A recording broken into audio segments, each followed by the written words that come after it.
ജയിലിലെ നരകതുല്യമായ ജീവിതാനുഭവങ്ങൾ പങ്കുവച്ച് എഴുത്തുകാരി ലിസി റോസക്കുട്ടി. 16 വർഷത്തെ വിവാഹ ജീവിതത്തിലെ ദുരനുഭവങ്ങൾക്കു പിന്നാലെ 12 വർഷത്തെ ജയിൽ ജീവിത കഥകൾ ആനാപ്പുഴ പണ്ഡിറ്റ് കറുപ്പൻ വായനശാലയിലിരുന്ന് എഴുത്തുകാരി ലിസി റോസക്കുട്ടി പങ്കുവയ്ക്കുമ്പോൾ സദസ്സ് വിതുമ്പലടക്കാൻ പാടുപെട്ടു. അനുഭവിക്കാനുള്ളതെല്ലാം അനുഭവിച്ച് കഷ്ടപ്പാടുകൾ തീർന്നു. വയസ്സായ അമ്മയ്ക്കു വേണ്ടിയാണ് ഇനി ജീവിതം. 90 വയസ്സുകാരിയായ അമ്മയാണ് എല്ലാം. വായനശാല സംഘടിപ്പിച്ച മുഖാമുഖം പരിപാടിയിൽ ലിസി റോസക്കുട്ടി പറഞ്ഞു. ജയിൽ ഒരു നരകമാണ്. കണ്ണുനീരും നെടുവീർപ്പുകളും കൊണ്ട് കറുത്ത മതിലുകളാൽ ചുറ്റപ്പെട്ട സത്യവും നീതിയും പുലരാത്ത നരകം. ജീവിതത്തിൽ ഇന്നുവരെ കണ്ടിട്ടില്ലാത്ത, ഉപയോഗിച്ചിട്ടില്ലാത്ത മയക്കുമരുന്ന് കേസിൽ വഞ്ചിതയായി ജീവിതത്തിന്റെ നല്ല ഭാഗം ജയിലറയ്ക്കുള്ളിൽ ഹോമിക്കേണ്ടി വന്നു. അസുഖബാധിതയായ അമ്മയെ കാണുന്നതിന് അനുവദിച്ച പരോൾ അവസാന നിമിഷം മറ്റൊരു തടവുകാരിക്ക് നൽകിയതും ഇത് ചോദിച്ചതിന് ജയിൽ അസംബ്ലി വിളിച്ച് തന്നെ അപമാനിച്ചതും ഉൾപ്പെടെയുള്ള അനുഭവങ്ങളാണ് 2 മണിക്കൂറോളം സദസ്സുമായി ലിസി പങ്കുവച്ചത്. ഒരു ഹോർമോൺ അത്ര അറിയപ്പെടുന്ന ഒരു വ്യക്തി, വീടിന്റെ അടുത്തുള്ള ഒരാള്, ഒരു കൂട്ടുകാരൻ എന്ന് പറയാം, ലിസി ഇത് കോഴിക്ക് കുത്തിവെക്കുന്ന ഹോർമോണാണ്.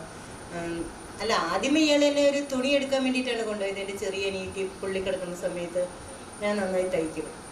ആ തയ്ക്കുന്ന എനിക്ക് കുറച്ച് തുണികൾ എടുത്ത് തന്ന ഒരു സഹായം ആവുമല്ലോ എന്ന് ആണ് ഞാൻ ഉദ്ദേശിക്കുന്നത് എന്നാണ് അയാൾ എന്നോട് പറഞ്ഞത്. പക്ഷെ അയാൾ എന്നെ ശരിക്കും ചതിക്കുകയായിരുന്നു. കോഴിക്ക് കുത്തിവെക്കുന്ന ഹോർമോൺ ഒത്തിരി പ്രശ്നങ്ങളുള്ള സാധനമല്ല. കാരണം നമ്മളെല്ലാം ഹോർമോൺ കുത്തിവെച്ച കോഴികളാണ് കഴിക്കുന്നത്. ഇതൊന്നും അത്ര പ്രശ്നമുള്ള കാര്യമല്ലല്ലോ എന്നാണ് ഞാൻ ഉദ്ദേശിച്ചത്. പക്ഷെ ഇതിനകത്ത് കൊടിയ മയക്കുമരുന്നായിരുന്നു എന്നുള്ളത് എനിക്കറിയില്ല. അന്നൊന്നും മയക്കുമരുന്നിനെ കുറിച്ച് എനിക്ക് യാതൊന്നും അറിയില്ല. ഈ 2010 കാലഘട്ടത്തിലൊക്കെ ഞാൻ വളരെ നിർത്തന കുടുംബത്തിലാണ്. കാരണം അന്നത്തെ സമയത്ത് ഇത്തിരിയൊക്കെ മെച്ചപ്പെട്ടിട്ടുണ്ട്. അമ്മ പണിക്ക് പോകുമായിരുന്നു.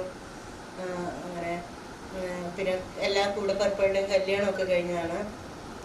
എന്നാലും പട്ടിണി ഇല്ലാതെ കഴിയുന്ന സമയമായിരുന്നു. പക്ഷെ അതിനു മുമ്പ് ഒരു മാധ്യമം, ഒരു TV കാണാനോ ഒരു പത്രം വായിക്കാനോ അങ്ങനെയൊന്നും ഉള്ള ഒരു സാഹചര്യമില്ല. ഞാൻ 9ാം ക്ലാസ് വരെ പഠിച്ചിട്ടുള്ളൂ.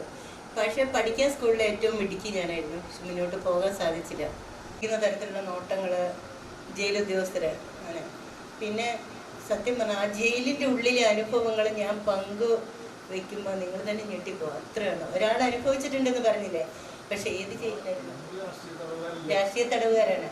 രാഷ്ട്രീയ തടവുകാർക്ക് ഒരു പ്രത്യേകതയുണ്ട് കേട്ടോ, അതും പറയാം. രാഷ്ട്രീയ തടവുകാർ ജയിലിൽ വന്ന സുഖമാണ് അവർക്ക്. സത്യം. രാഷ്ട്രീയ തടവുകാർ ജയിലിലെ VIP-കളാണ്. അവർക്ക് എന്തും പ്രവർത്തിക്കാം, എന്തും പറയാം. ഇനിയിപ്പോൾ ആരോടും വഴക്കുണ്ടാക്കിയാലും അവർക്ക് പ്രശ്നമില്ല. പക്ഷെ അതിനകത്ത് അനുഭവിക്കുന്നവരെ കണ്ടിട്ടില്ലേ? ഒത്തിരി പേര് സങ്കടപ്പെട്ട് കഴിയുന്ന ആണുങ്ങളുടെ ഞാൻ എൻ്റെ പുസ്തകത്തിനകത്ത് എഴുതിയിട്ടുണ്ട്, ജയിലിൻ്റെ മതിലുകളെല്ലാം കരിവാളിച്ചാണ് ഇരിക്കുന്നത്. അതെന്തുകൊണ്ടായിരിക്കും അറിയാം? വേറെ എവിടെ എല്ലാ മതിലുകളും നല്ല വെളുത്ത് നല്ല ഭംഗിയുള്ള മതിലുകൾ. ഈ ജയിലിൻ്റെ മതിൽക്കെട്ടുകൾ കണ്ടിട്ടുണ്ട് ആരെങ്കിലും? ഒക്കെ കറുത്തിരിക്കില്ലേ, കരിവളിച്ച്. അതൊക്കെ ഞങ്ങളെപ്പോലെ വേദന അനുഭവിച്ച് ഞാൻ അങ്ങനെയാണ് എഴുതിയിരിക്കുന്നത്. ഞങ്ങളുടെ ശ്വാസം അത് നെടുവീർപ്പിൻ്റെ ചൂടേറ്റിട്ടാകാം അല്ലേ സാർ? ഒരു പ്രിയപ്പെട്ട എഴുത്തുകാരനാണല്ലോ ഇരിക്കുന്നത് അല്ലേ? ജയിലിൻ്റെ മതിൽക്കെട്ടുകളെല്ലാം കറുത്തിരിക്കുന്നത്, ജയിലിൽ കിടക്കുന്ന കുറച്ചു പേര് അല്ല, ഭാവനയിൽ ചിന്തിച്ചോ? ഞാനും ഭാവനയിലാണ് അത് ചിന്തിച്ചിരുന്നത്. ചിന്തിച്ചോ? മതിൽക്കെട്ടുകളെല്ലാം കറുത്തായിരിക്കുന്നത്.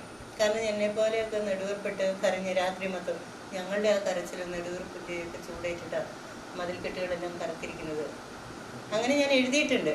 അതേപോലെ എൻ്റെ പുസ്തകത്തിനൊത്തിരി ഭാഗമുണ്ട്.